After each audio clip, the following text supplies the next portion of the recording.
जय हिंद। शुरू करते हैं आज की क्लास। टॉपिक डाल लीजिए, अलंकार।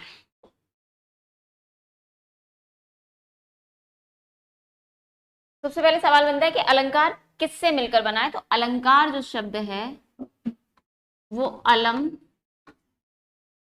धनकार।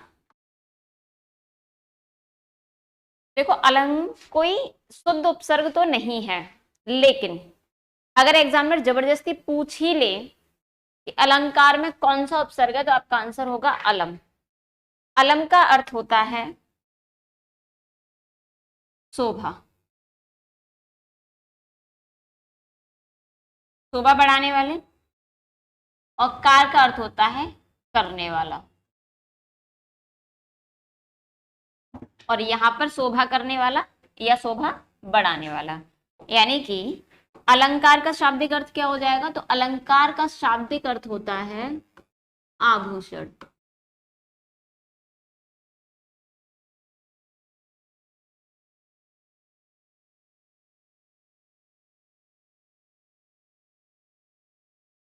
एग्जामिनर आपसे पूछ ले कि अलंकार किसे कहते हैं, तो अलंकार की डेफिनेशन तो हम आगे पढ़ेंगे, लेकिन अगर एग्जामिनर आपसे पूछ ले कि अलंकार किन दो शब्दों से मिलकर बना है, तो अलंकार अलम धनकार से मिलकर बना है। हालांकि अलंकार में अलम शुद्ध उपसर्ग नहीं है, क्योंकि शुद्ध उपसर्ग में हम पाते हैं कि अलम कोई उपसर्ग नहीं होता। लेकिन अगर फिर भी एग्जामिनर पूछ रहा है कि अलंकार में कौन सा उपसर्ग है, तो आपका आंसर होगा अलम। अलम का अर्थ होता है शोभा, और कार का मतलब होता है कार्य करने वाला। आपको उपसर्ग में बताया ना, बहुत जब पर्यायवाची याद करने का तरीका, जैसे दिन कर, तो दिन करने वाला।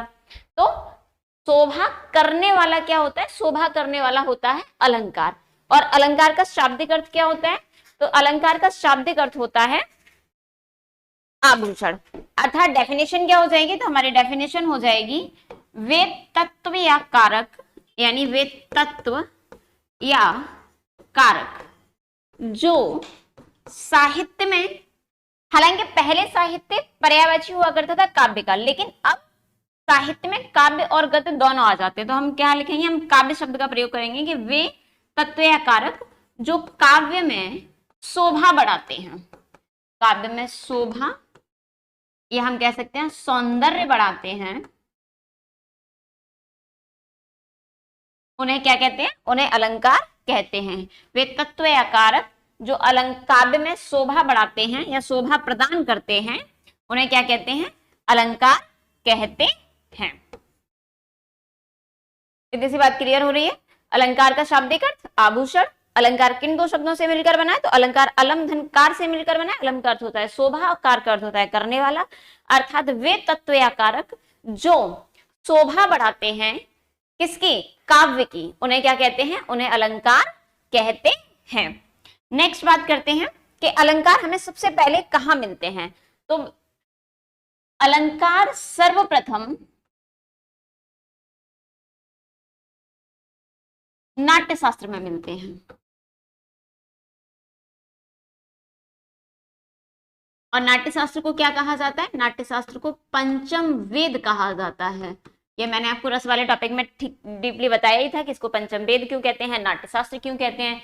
इसके राइटर कौन है, तो इसके राइटर हैं भरत मुनि। यानी कि आपसे अगर मान लीजिए एग्जामिनर क्वेश्चन पूछता है कि अलंकार सर्वप्रथम, अलंकारों का वर्णन कहाँ मिलता है, या अलंकारों का सर्वप्रथम उल्लेख कहाँ मिलता है, तो अलंकार का सर्वप्रथम उल्लेख कहाँ मिलता है, अलंकार का सर्वप्रथम उल्लेख मिलता है भरत मुनि के नाट्य शास्त्र में, जिसको क्या कहते हैं, जिसको पंचम वेद भी कहते हैं। नेक्स्ट पॉइंट बनता है कि अलंकार का पितामह या प्रतिष्ठापक किसको कहा जाता है। तो कई बार बच्चा कंफ्यूज हो जाता है, उसको लगता है कि भाई भरत मुनि ने सबसे पहले अलंकार किए, तो उनके प्रतिष्ठापक भी वही होंगे, लेकिन नहीं। अलंकार के जो प्रतिष्ठापक हैं, या हम कह सकते हैं प्रतिपादक हैं, या अलंकार के पितामह हैं, वो माने जाते हैं आचार्य भामह। अलंकार के प्रतिष्ठापक कौन है, आचार्य भामह। और अलंकार की सर्वप्रथम काव्य शास्त्रीय परिभाषा किसने दी, तो अलंकार की सर्वप्रथम काव्य शास्त्रीय परिभाषा आचार्य दंडी ने दी।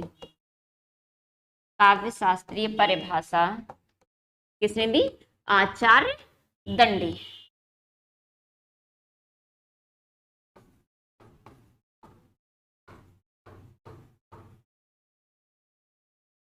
अलंकार का उल्लेख सबसे पहले किसने किया? तो अलंकार का उल्लेख सबसे पहले किया आचार्य भरत मुनि ने। कहां पर किया? तो उन्होंने किया नाट्य शास्त्र में, जिसे कि उन्होंने स्वयं पंचम वेद कहा था। और अलंकार का प्रतिपादक किसने किया? तो अलंकार का प्रतिपादक किया आचार्य भामा ने। और अलंकार की सर्वप्रथम काव्यशास्त्रीय डेफिनेशन किसने दी? तो अलंकार की सर्वप्रथम काव्यशास्त्रीय परिभाषा दी आचार्य दंडी ने। इसके आगे बात करते हैं कि अलंकार के भेद कितने होते हैं। तो देखो, अलंकार के दो भेद होते हैं और उन्हीं दो से मिलकर एक तीसरा बनता है उभय अलंकार। यानी सबसे पहले आपका आता है शब्दा अलंकार।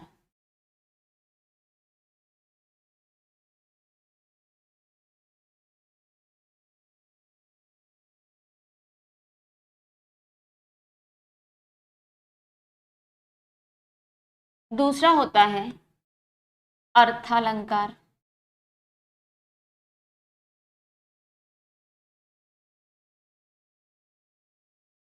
और तीसरा होता है उभय अलंकार। तो देखो बच्चे, इसकी डेफिनेशन ना इसी में छुपी हुई है। अगर हम रटेंगे चीजों को तो दिक्कत आएगी। हमें क्या करना है? चीजों को रटना नहीं है, बल्कि चीजों को समझना है। तो अब चीजों को समझने के लिए हमें क्या करना है? हमें शब्द को समझना है। अगर हम शब्द समझ जाएंगे तो डेफिनेशन में ऑटोमेटिक याद हो जाएगी। तो देखो, पहला भेद क्या है? तो पहला भेद है शब्दालंकार। अब इसमें हमने संधि पढ़ी ली है पहले। तो शब्दालंकार में क्या है? शब्द धन अलंकार। अर्थात हमारा क्या हो जाएगा कि वे अलंकार, अलंकार तो हमने अभी जस्ट समझा। अलंकार क्या होते हैं? काव्य को शोभा बढ़ाने वाले ऐसे तत्व, ऐसे कारक जो काव्य को शोभा बढ़ाते हैं। तो भाई बच्चे, एक बात बताओ, ऐसे तत्व जो शोभा बढ़ा रहे हैं किसकी? काव्य की। लेकिन किस माध्यम से? सिर्फ और सिर्फ शब्द के माध्यम से। जो शब्द के माध्यम से काव्य में या शब्द के माध्यम से साहित्य में शोभा बढ़ाने वाले कारक होते हैं, उन्हें क्या कहते हैं? उन्हें हम अलंकार कहते हैं। अब अर्थालंकार क्या हो जाएगा? तो भाई अभी हमने शब्द अलंकार समझा, ठीक उसी सिंपल सी डेफिनेशन है। वे कारक जो अर्थ के माध्यम से शोभा बढ़ाते हैं, उन्हें क्या कहते हैं? उन्हें हम अर्थालंकार कहते हैं। उभय अलंकार क्या होगा? भाई जिसमें शब्द और अर्थ, उभय का मतलब क्या होता है? दोनों, यानी शब्द और अर्थ दोनों का महत्व, उन्हें क्या कहते हैं? उन्हें हम, या दोनों के माध्यम से जो शोभा बढ़ाएं, उन्हें कहेंगे उभय अलंकार। यानी कि शब्दालंकार में किसके माध्यम से सौंदर्य बढ़ता है? किसके माध्यम से साहित्य और ज्यादा सुंदर हो जाता है? शब्द के माध्यम से। अर्थालंकार में किसके माध्यम से होता है? अर्थ के माध्यम से। और क्या होता है? काव्य का सौंदर्य बढ़ जाता है, काव्य और ज्यादा शोभायमान हो जाता है। उभय अलंकार में क्या होता है? शब्द और अर्थ दोनों का महत्व होता है। शब्द और अर्थ दोनों के माध्यम से काव्य शोभायमान होता है। इतनी सी बात क्लियर हो रही है? शब्द और अर्थ दोनों के माध्यम से काव्य क्या होता है? शोभायमान हो जाता है। शोभायमान से मतलब क्या है? कि काव्य में उसका महत्व बढ़ जाता है। शब्द के माध्यम से बढ़ेगा तो शब्दालंकार, अर्थ के माध्यम से बढ़ेगा तो अर्थालंकार, और शब्द और अर्थ दोनों के माध्यम से बढ़ेगा तो क्या हो जाएगा? तो फिर हो जाएगा हमारा उभय अलंकार। अब समझते हैं कि भाई शब्द के माध्यम से कैसे बढ़ेगा। तो भाई देखो बच्चों, शब्द के माध्यम से क्या होता है कि शब्द के माध्यम से हमें शब्द में तीन चीजें आती हैं। यानी सिर्फ इतना ही नहीं समझना है कि सिर्फ शब्द के ही रिपीटेशन होगा, यानी कि शब्दालंकार। अब देखो, हमने डेफिनेशंस भले ही हम शब्दालंकार की पढ़ लें कि काव्य में जब शब्द के माध्यम से सौंदर्य उत्पन्न होता है तब वहां पर शब्दालंकार होता है। लेकिन याद रखना, जो शब्दालंकार है वो वर्णगत भी होता है, यानी जरूरी नहीं शब्द हो, यानी कई बार वर्ण के माध्यम से भी सौंदर्य उत्पन्न होता है और शब्द के माध्यम से भी, यानी शब्दगत भी होता है, सौंदर्य उत्पन्न होता है, और वाक्य के माध्यम से भी होता है।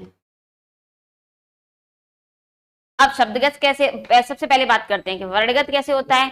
तो बच्चे, वर्णगत कैसे होता है? जैसे आपने पढ़ा होगा कि रघुपति राघव राजा राम पतित पावन सीताराम, एक ही वर्ण की आवृत्ति हो रही है। या चार चंद्र की चंचल किरणें खेल रही थी जल थल में, यहाँ भी सिर्फ चावर्ण की आवृत्ति हो रही है। या इसके अलावा हम ये भी कह सकते हैं शेष महेश दिनेश गणेश सुनेश जाहे निरंतर जावे, यानी एक ही वर्ण की आवृत्ति, यानी एक वर्ण की, हमें भले ही समझ पीपर पात सरस मंडोला, अब हमें पापा की आवृत्ति हो रही है, रारा की आवृत्ति हो रही है, तो एक वर्ण के माध्यम, रघुपति राघव राजा राम पतित पावन सीताराम, तो क्या हुआ कि वर्ण के माध्यम से हमें अर्थ एक बार को मान लेते कि नहीं भी समझ में आता है, लेकिन सुनकर के हमें आनंद की अनुभूति होती है। किस कारण से? क्योंकि वहां पर वर्ण की आवृत्ति बार बार हो रही है। शब्दगत कैसे होता है? तो शब्दगत होता है भाई जहां पर शब्द की आवृत्ति बार बार हो रही हो। शब्द की आवृत्ति बार बार कैसे होगी? जैसे मान लीजिए एक एग्जांपल तो हमने बचपन से ही पढ़ा है, कनक कनकते 100 गुनी मादकता अधिकाय, यानी कनक शब्द की आवृत्ति 2 बार हो गई। या इसके अलावा हम ये भी कह सकते हैं कि घर में डरी हूं, घर देख के डरी हूं, खाई के विस्की डरी घनश्याम मर जाऊंगी, यानी डरी डरी शब्द हमारा बार बार रिपीट हो रहा है। या एक एग्जाम्पल्स और जो एग्जाम में आया था, तू मोहन के उर्वशी सुन राधिके सुजान, तो पे बारू उर्वशी तू राधिके समान, यानी क्या हुआ, एक ही शब्द की आवृत्ति बार बार हो रही है। वाक्यगत कैसे होगा? जहां लगभग लगभग पूरे ही वाक्य की आवृत्ति हो जाए। अब पूरे वाक्य की आवृत्ति कैसे हो सकती है? जैसे पूत कपूत तो क्यों धन संचय, पूत सपूत तो क्यों धन संचय, यानी कि एक छोटे मोटे से परिवर्तन हो सकते हैं, एक आध वर्ड के अंतर हो सकता है, एक आध चिन्ह का अंतर, या मांगी नाव न केवटाना और मांगी नाव न के बटाना। तो जहां पर वर्ण की आवृत्ति होगी वर्णगत होगा, जहां शब्द के माध्यम से अच्छा लग रहा होगा वहां शब्दगत होगा, और जहां वाक्य के माध्यम से काव्य में सौंदर्य प्रयुक्त उत्पन्न हो रहा होगा वहां पर कौन सा अलंकार होगा?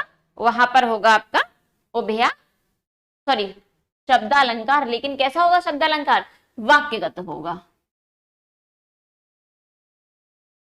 इतनी सी बात क्लियर हो रही है? शब्दालंकार कैसा कैसा हो सकता है? शब्दालंकार वर्णगत हो सकता है, शब्दालंकार शब्दगत भी हो सकता है, और शब्दालंकार वाक्यगत भी हो सकता है।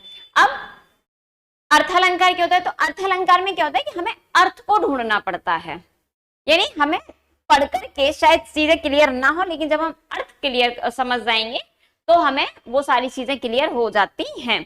जैसे मान लीजिए आपने कहा कांकर पाथर जोड़ के मस्जिद लीनी बनाए, ताचड़ मुल्ला बाग दे क्या बहरा हुआ खुदाए।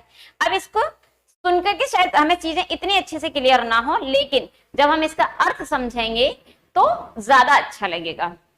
और उभयालंकार क्या होगा? उभयालंकार में दोनों ही आ जाते हैं। जैसे एक बार एनडीएस में एग्जाम पूछा गया था, हीरे सा हृदय हमारा कुचला श्रीस कोमल ने। अब इसमें क्या है? इसमें आपका शब्दालंकार भी है, यानी हा वर्ण की आवृत्ति भी बार बार हो रही है, और जब हम इसका अर्थ करते हैं तो भी इसमें और ज्यादा सौंदर्य की उत्पत्ति हो जाती है। यानी ऐसी पंक्तियां, ऐसा काव्य जहां शब्द और अर्थ दोनों के माध्यम से ही सौंदर्य उत्पन्न हो रहा होता है, उसे हम क्या कहते हैं? उसे उभयालंकार कहते हैं। यानी अलंकार के हमने कितने भेद पढ़े? अलंकार के हमने 3 भेद पढ़े, शब्दालंकार, अर्थालंकार और उभयालंकार। तो शब्दालंकार कहां पर है? जहां शब्द के माध्यम से, और सिर्फ शब्द के माध्यम से नहीं, वर्ण, शब्द और वाक्य, इनके माध्यम से काव्य में सौंदर्य उत्पन्न होगा, वहां पर हमारा शब्दालंकार होगा।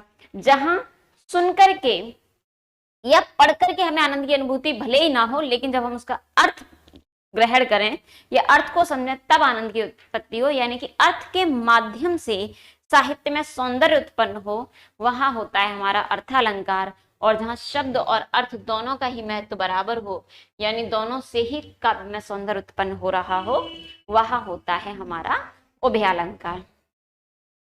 तो हमने अलंकार के भेद कौन कौन से होते हैं ये समझ लिया। अब हम सबसे पहले बात करते हैं मुख्य शब्दालंकारों की, यानी कि हेडिंग डाल लीजिए शब्दालंकार।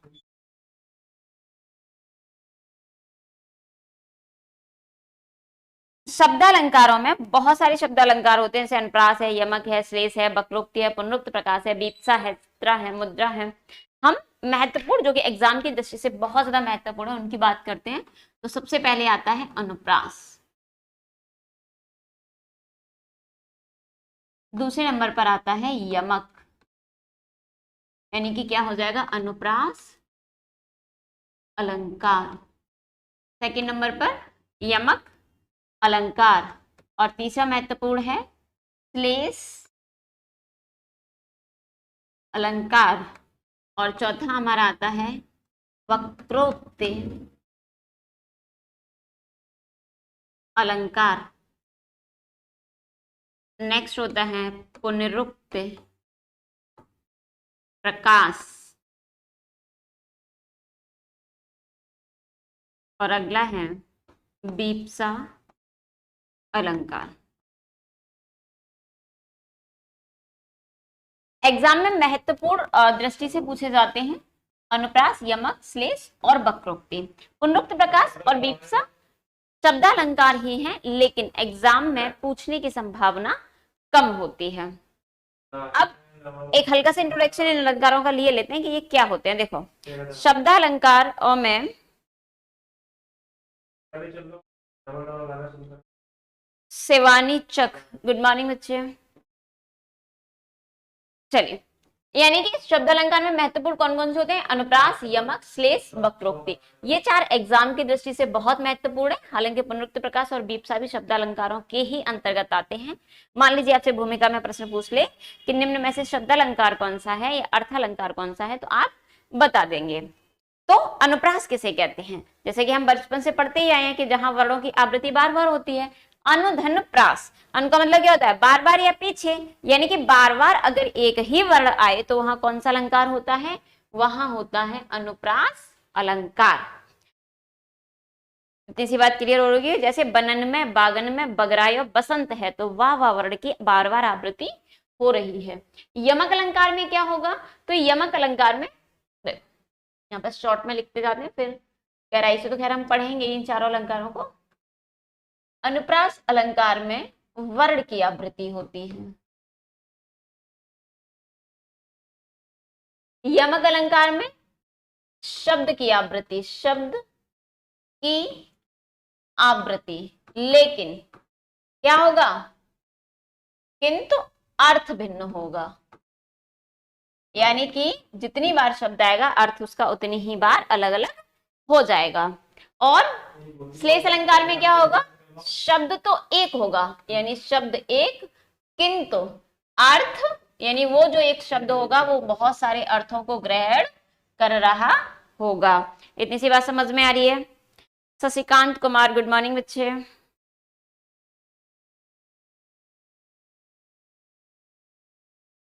वक्रोक्ति, देखो वक्रोक्ति में भी शब्द से ही पता चला है वक्र धन उक्ति। वक्र का मतलब क्या था? वक्र का मतलब होता है टेढ़ा मेढ़ा।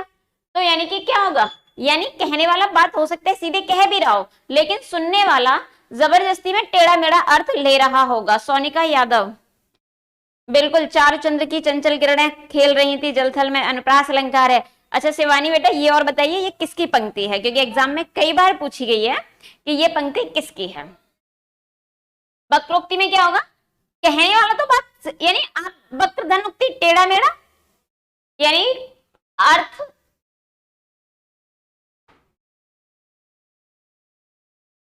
भिन्न अर्थ ग्रहण किया जाए। आप ऐसे भी कह सकते हो भिन्न या टेढ़ा, टेढ़ा मेढ़ा अर्थ ग्रहण किया जाए,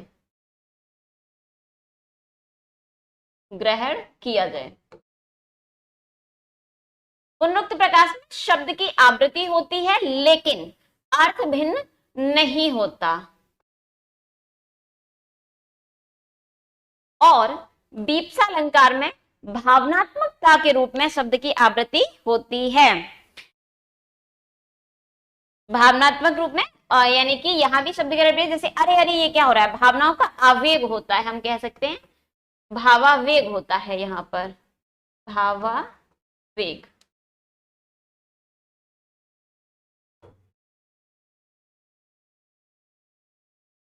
चलिए कोई बात नहीं, शिवानी नहीं बताया, मैं बता देती हूँ। देखिए पंचवटी प्रसंग मिलता है हमें।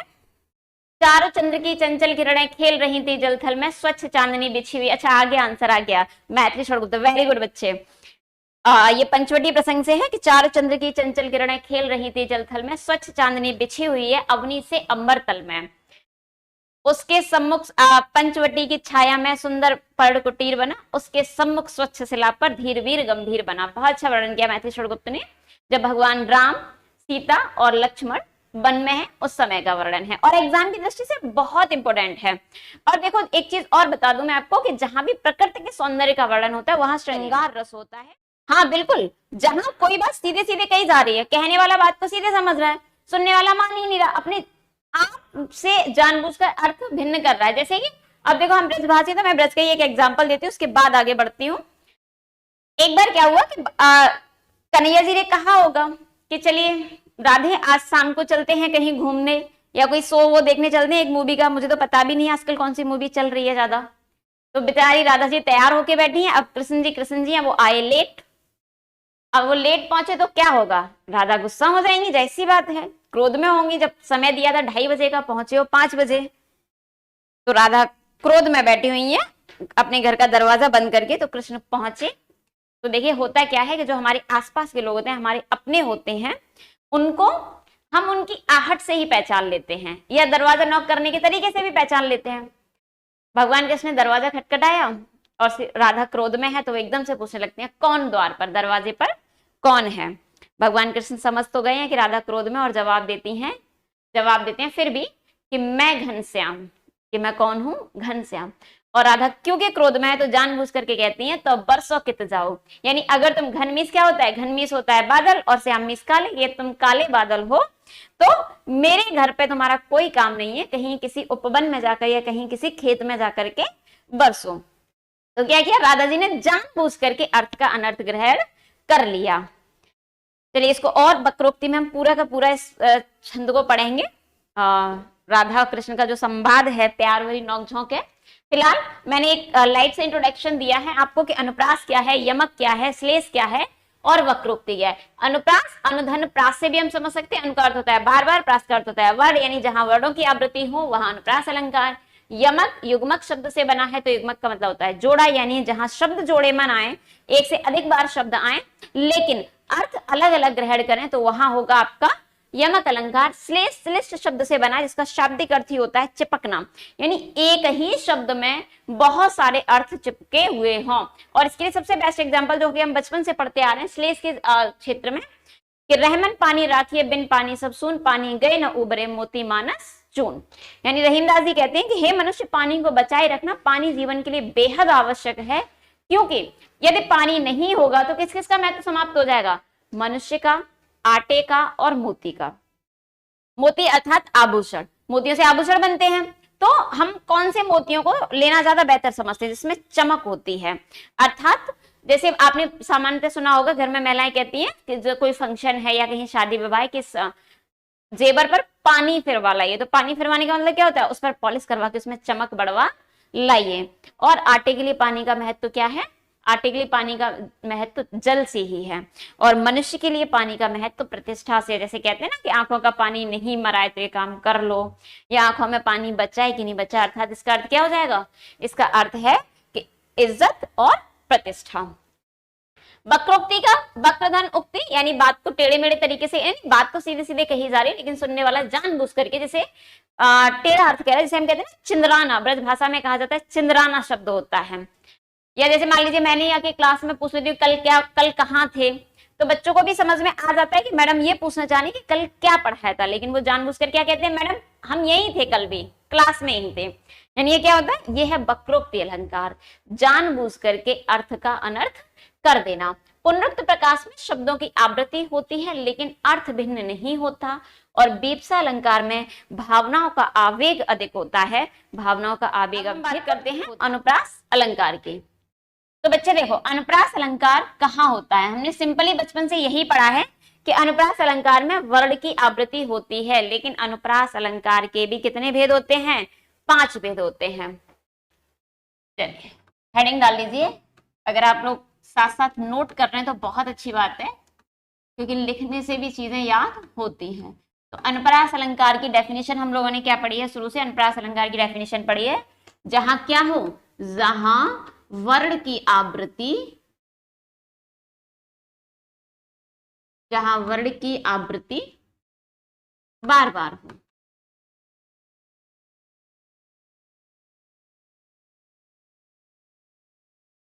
हम इस चीज को ऐसे भी समझ सकते हैं, जो अनुप्रास शब्द है वो किससे बना है, अनुधन प्रास से।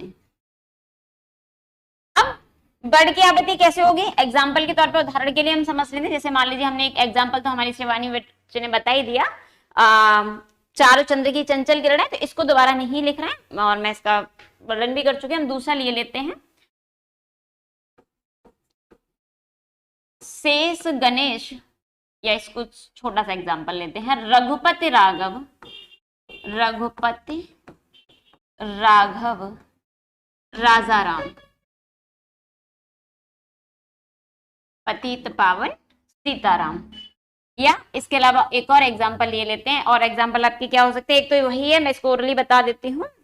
शेष महेश गणेश सुरेश दिनेश जाहि निरंतर गावें, जाहि अनाद अभेद अखंड अवैध अछेद सुवेद बतावें। यानी पहली लाइन में क्या था, अंत में सा वर्ण की आवृत्ति हो रही थी, और दूसरी लाइन में क्या हुआ कि आ वर्ण की आवृत्ति हमारे पास बार बार होने लगी। इसके अलावा नेक्स्ट एग्जांपल भी हम ले सकते हैं, जैसे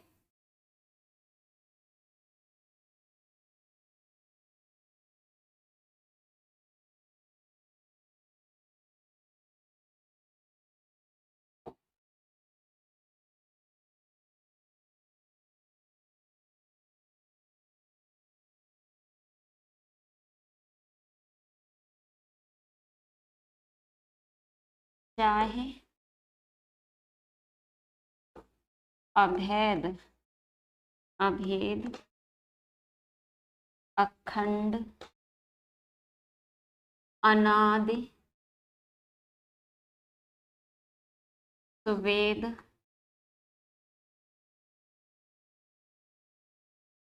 अच्छेद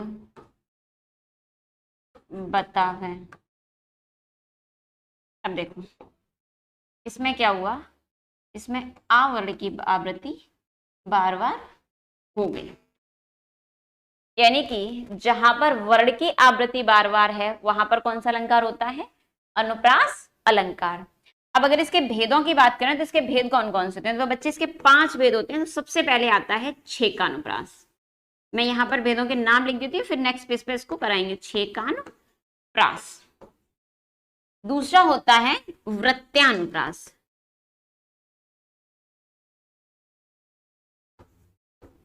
वृत्त्यानुप्रास। और तीसरा होता है लाटानुप्रास, लाटानुप्रास। और चौथा होता है प्रत्यानुप्रास।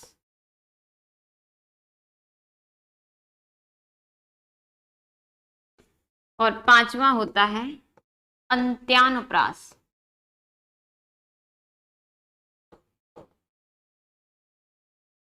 अब देखो सबसे पहले कौन सा है, छेकानुप्रास। दूसरे नंबर पर कौन सा है, वृत्त्यानुप्रास। तीसरे नंबर पर लाटानुप्रास, चौथे नंबर पर सत्यानुप्रास, और पांचवें नंबर पर अंत्यानुप्रास।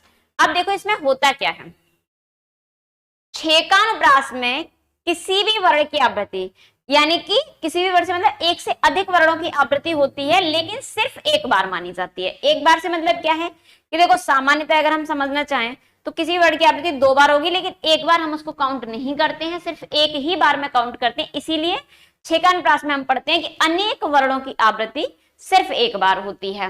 और वृत्त्यानुप्रास सेम वही है जो हम बचपन से अनुप्रास की डेफिनेशन पढ़ते आ रहे हैं, यानी एक वर्ण की आवृत्ति अनेक बार। इसीलिए ये दोनों एक दूसरे के अपोजिट माने जाते हैं।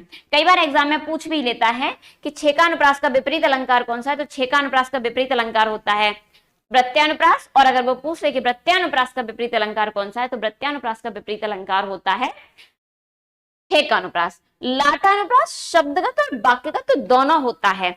इसमें क्या होता है, या तो शब्द की आवृत्ति बार बार हो रही होती है या वाक्य की आवृत्ति हो रही होती है। लेकिन शब्द या वाक्य की आवृत्ति भले ही 2 बार हो रही हो या 2 से अधिक बार हो रही हो, लेकिन कभी भी उसका भावार्थ बदल जाता है। यानी शब्द भले ही अर्थ नहीं बदलता, लेकिन भावार्थ और अनन्वय के आधार पर उसमें चेंजिंग परिवर्तन आ जाता है। और सत्यानुप्रास में क्या होता है कि सत्यानुप्रास यानी सत्य शब्द से ही पता चल रहा है, यानी सुनने में से मतलब क्या है कि जो हमने स्पर्श व्यंजन पढ़े थे वर्णमाला में, यानी कि स्पर्श व्यंजनों में क्या होता है, स्पर्श व्यंजन में वर्ग होते हैं 5 वर्ग। तो किसी भी एक वर्ग के वर्णों की आवृत्ति जिस पंक्ति में ज्यादा होती है वहां पर क्या होता है, वहां पर होता है हमारा सत्यानुप्रास।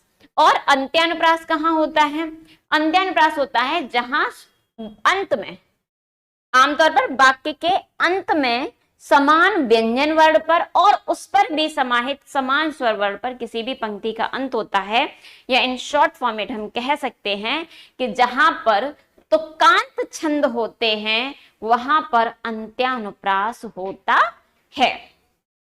चलिए अब इनको एग्जाम्पल से पांचों को समझ लेते हैं ठीक से, जिससे कि एग्जाम में आए तो हमें दिक्कत ना हो। तो सबसे पहले हम हेडिंग डालते हैं छह का अनुप्रास।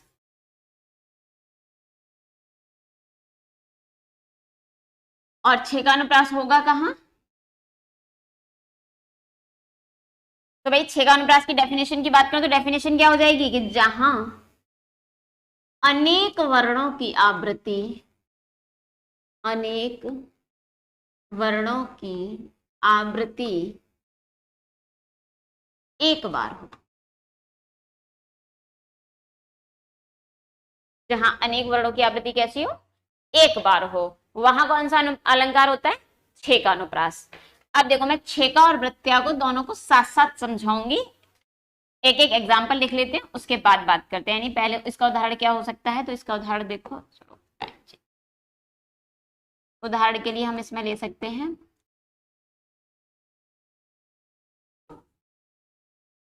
रीझ रीझ रहिस रहिस रहिस हंसे हंसे गावे, इतना ही लिख लेते हैं। और दूसरा एक एग्जाम्पल तो हमारा ये हो गया, और दूसरा यही ले लेते हैं हम, वीर तुम बढ़े चलो,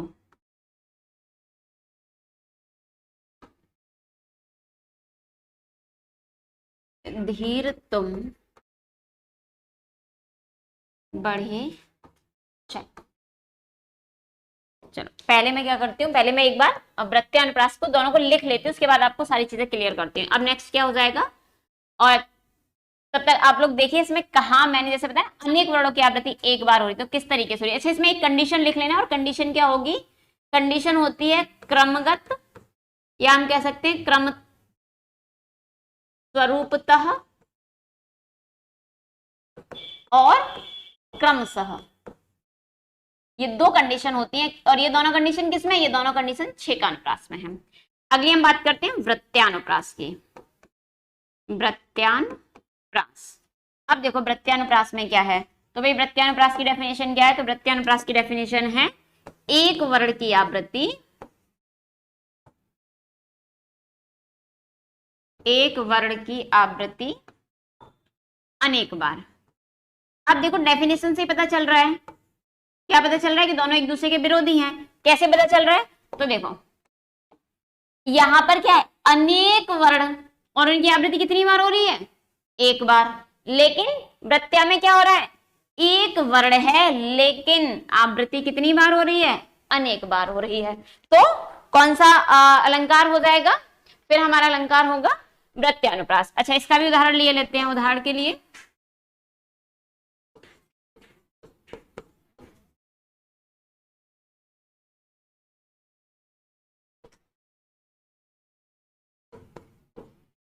चलो शिवानी वाला एग्जाम्पल लेते हैं, चारुचंद्र की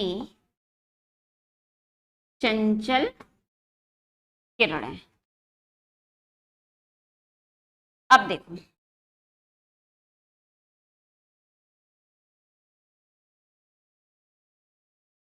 यहां पर एक दो कंडीशन से अप्लाइडेड हुई, कौन सी हुई, एक तो होगी स्वरूपतः, दूसरी होती है क्रम से, यानी क्रम भी समान होगा और रूप भी है। और रूप से क्या मतलब है कि जिस व्यंजन वर्ण पर जो मात्रा लगी हुई है उस व्यंजन वर्ण पर वही मात्रा लगी होगी। अब देखो यहां पर रा कौन से नंबर पर, पहले नंबर पर, इसमें भी कौन से नंबर पर है, पहले नंबर पर, यानी क्रम हो गया पहली चीज।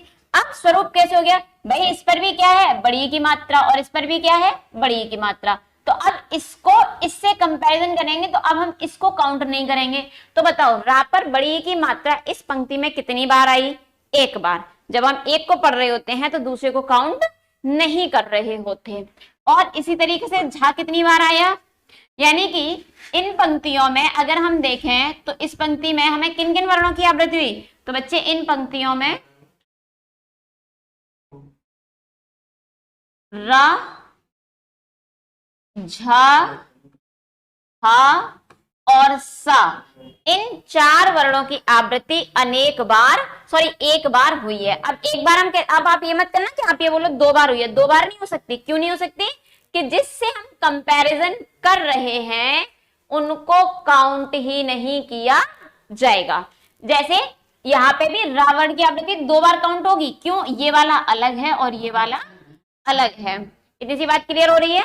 यानी छेकानुप्रास में अनेक वर्णों की आवृत्ति एक बार होती है और उनकी कंडीशंस क्या है? या रूपते और क्रम से। अब जैसे इसमें देख लेते हैं, तो देखो इसमें रावण की आवृत्ति हो रही है, ता की हो रही है, माँ की हो रही है और इनकी भी हो रही है। बात समझ में आ रही है? तो हम यहाँ पे क्या लिख सकते हैं? हम लिख सकते हैं रा ता मा ब ड़ च और ला। तो अनेक वर्णों की आवृत्ति एक बार हो रही है, यानी कि आपको क्लियर हो रहा है कि छेकानुप्रास कहाँ होता है, यानी कि अनेक वर्णों की आवृत्ति जब कितनी बार हो? सिर्फ और सिर्फ एक बार हो। अब इसमें क्या है? इसमें तो भाई एक ही वर्ण है, लेकिन एक से अधिक बार आ रहा है। तो बातें क्लियर हो रही है? चीजें समझ में आ रही है? छेकानुप्रास में क्या होगा? छेकानुप्रास में अनेक वर्णों की आवृत्ति एक बार होगी। और वृत्त्यानुप्रास में क्या होगा? वृत्त्यानुप्रास में एक ही वर्ण होगा, लेकिन वो वर्ण अनेक बार आएगा और हो सकता है उसका रूप भी बदल जाए, हो सकता है उसका क्रम भी बदल जाए। इसी चीजें क्लियर हो रही हैं? हाँ या ना? आप लोग रिप्लाई देंगे?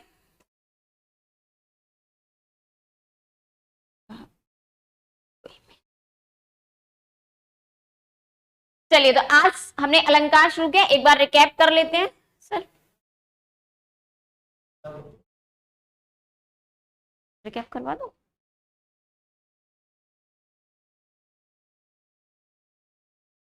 आज हमने जो टॉपिक शुरू किया वो क्या है? आज हमने टॉपिक शुरू किया अलंकार।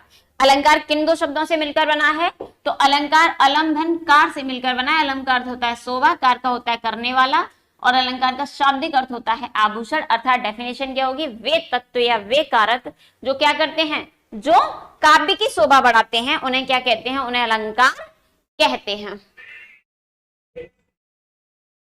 अलंकार का सर्वप्रथम उल्लेख हमें कहाँ मिलता है? तो अलंकार का सर्वप्रथम उल्लेख हमें नाट्य शास्त्र में मिलता है। नाट्य शास्त्र को पंचम वेद कहते हैं, जिसे किसने लिखा था? भरत मुनि ने लिखा था। और इसके अलावा अलंकार के प्रतिपादक, प्रतिष्ठापक या पितामह पूछे जाए तो कौन माने जाते हैं? आचार्य भामा को माना जाता है। और अलंकार की सर्वप्रथम काव्यशास्त्रीय डेफिनेशन किसने दी? तो अलंकार की सर्वप्रथम काव्यशास्त्रीय डेफिनेशन आचार्य दंडी ने दी। इसके बाद हमने बात करी कि अलंकार के भेद कितने होते हैं। तो अलंकार के 3 भेद होते हैं मुख्यतः: शब्दालंकार, अर्थालंकार, उभयालंकार। काव्य में जब शब्द के माध्यम से चमत्कार उत्पन्न हो, या काव्य में जब शब्द के माध्यम से, जय हिंद भैया, शब्द के माध्यम से जब सौंदर्य उत्पन्न हो तो शब्दालंकार, अर्थ के माध्यम से हो तो अर्थालंकार, शब्द और अर्थ दोनों के माध्यम से हो तो उभयालंकार। नेक्स्ट हमने बात करी शब्दालंकार कैसा होता है। यानी शब्दालंकार सिर्फ शब्दगत नहीं होता, बल्कि वर्णगत भी होता है, शब्दगत भी होता है और वाक्यगत भी हो सकता है। यानी कि शब्दालंकार में वर्ण की आवृत्ति भी कई बार हो सकती है, शब्द की आवृत्ति भी हो सकती है, और वाक्य के माध्यम से भी क्या हो सकता है? चमत्कार उत्पन्न हो सकता है। नेक्स्ट हमने बात करी कि शब्दालंकार के मुख्य भेद कौन कौन से हैं। शब्दालंकार के अंतर्गत कौन कौन से अलंकार आते हैं? तो मुख्य रूप से आते हैं अनुप्रास, यमक, श्लेष, वक्रोक्ति, पुनरुक्त प्रकाश और बीप्सा। एग्जाम की दृष्टि से ये 4 महत्वपूर्ण है। अनुप्रास किसे कहते हैं? अनुधन प्रास, यानी अनुप्रास के बारे में हमने बात करी।